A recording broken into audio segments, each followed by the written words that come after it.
વાત એવી છે કે અશોકભાઈ મુંજાણી પ્રમુખ છાયા સોસાયટીમાં રહે છે. નવું મકાન ખરીદવા ઈચ્છતા હોવાને કારણે રૂપિયા ઘટતા હોય અને પોતાની પત્નીના ઘરેણા લઈને જ્વેલર્સ પાસે પહોંચ્યા હતા. જ્વેલર્સ પાસેથી રૂપિયા 4,70,000 લઈને પોતાની બાઇક પર પત્ની સાથે અશોકભાઈ ઘરે પરત ફરી રહ્યા હતા. એમ્બ્રોઇડરીનું કામ કરતા અશોકભાઈ જ્યારે ઘરે પરત ફરી રહ્યા હતા ત્યારે મહાલક્ષ્મી સોસાયટી પાસે અંદાજે બપોરના 2 વાગ્યાની આસપાસ 4 લાખ જેટલા રૂપિયા પડી ગયા હતા. પત્નીએ પોતાના પતિની જીવનભરની મૂડીમાંથી જે ઘરેણાં ખરીદ્યા હતા તે ઘરેણાં જ્વેલરને આપ્યા બાદ ઘરે પણ પહોંચ્યા નહીં અને રસ્તામાં જ રૂપિયા પડી જતા આઘાતમાં સરી પડ્યા હતા. મુકેશભાઈ તાલવિયા પોતે લેસનું કામ કરે છે અને મહાલક્ષ્મી સોસાયટીમાં રહે છે.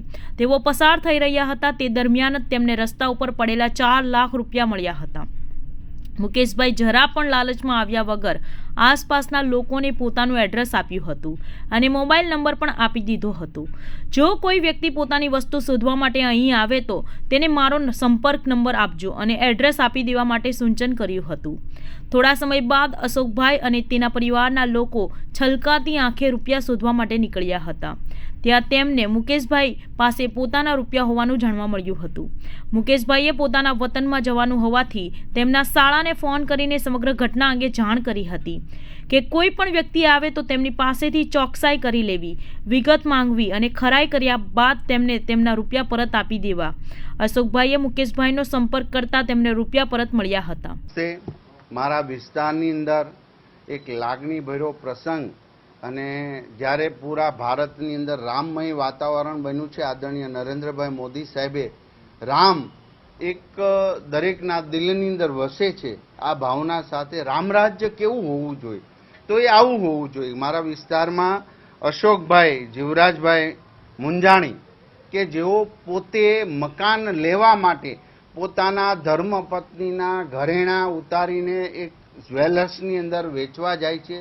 આ 4 લાખ રૂપિયા અને સમથિંગ રકમ એના હાથમાં આવે છે. પૈસા બંને જોડે હતા ને પડી ગયા. અને એવા જ સમયે મુકેશભાઈ તળાવિયા જેઓ પ્રમુખ છાયા સોસાયટીમાં રહે છે, એ પણ ભાડાના મકાનમાં એને આ પૈસા મળ્યા છે. આ પૈસા મળતા સાથે જ એને આજુબાજુ દુકાનમાં જાણ કરી કે ભાઈ કોઈની કંઈ વસ્તુ પડી હોય તો મારા પાસે આપજો ને ફોન નંબર.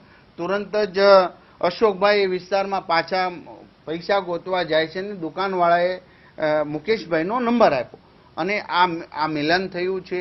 મિત્રો, આ એક સદભાવના, પ્રેમ, કરુણા, તંદુરસ્ત સમાજની નિશાની રામ દરેકના દિલમાં વસી રહ્યો છે. અને જે બેને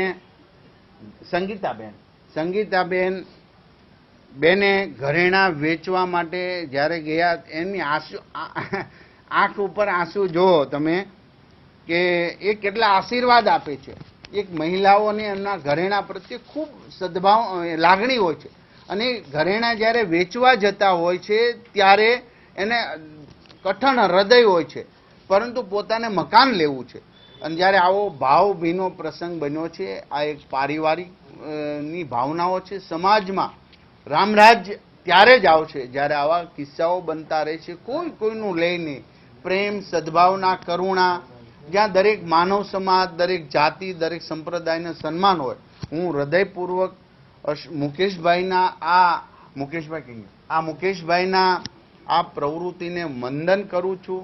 યુવાનોને પણ એક મેસેજ આપું છું કે મહેનત અને આપણા હકનું મળે એ જ શ્રેષ્ઠ છે. કોઈના ઝડપવાથી કે કોઈનું પડાવવાથી ક્યારેય પ્રાપ્ત થતું નથી. 4 લાખ જેવી રોકડ રકમ જ્યારે મુકેશભાઈના હાથમાં આવે છે ત્યારે આજે એ દંપતીને આપે છે અને એ દંપતી રાજી હર્ષના આંસુથી એમને આશીર્વાદ આપે. આ લાગણીભીના પ્રસંગની અંદર હું દરેક દંપતીને હું વંદન કરું છું અને એમના જીવનની અંદર ખૂબ સારું ભગવાન કરશે.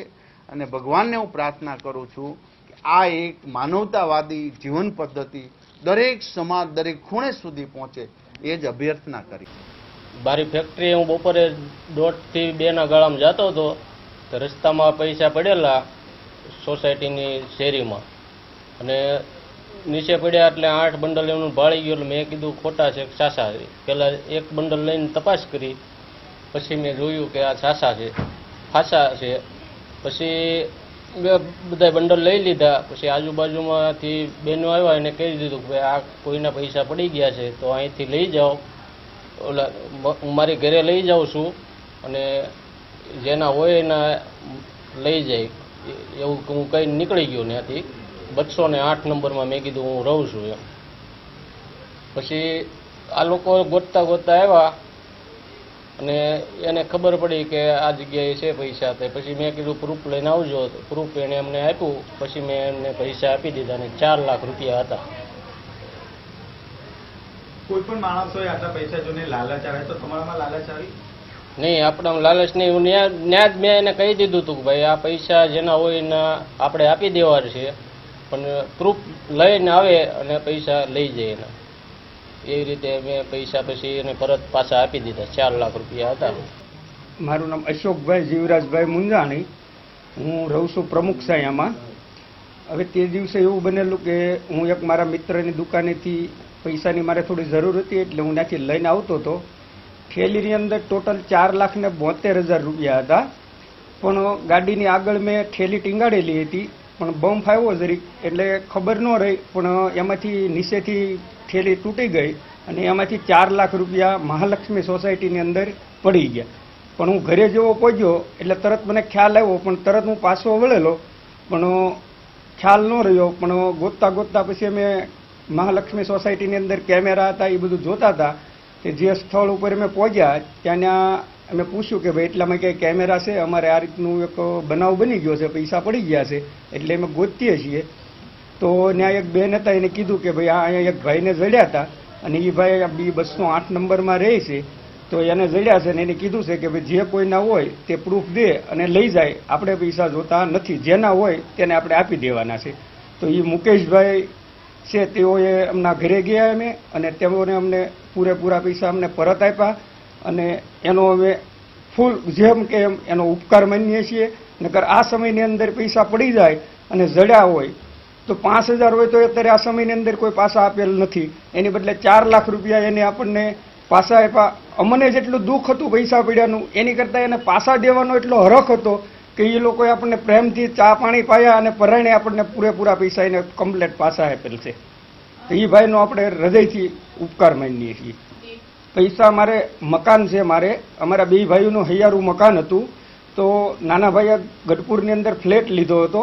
તો એ કે આપણે આ મકાન છે એનો આપણે ખંડ કરીને આપણે 2 ભાઈઓનું છે તો આપણે એક તારે મકાન થઈ જાય અને મારે થઈ જાય.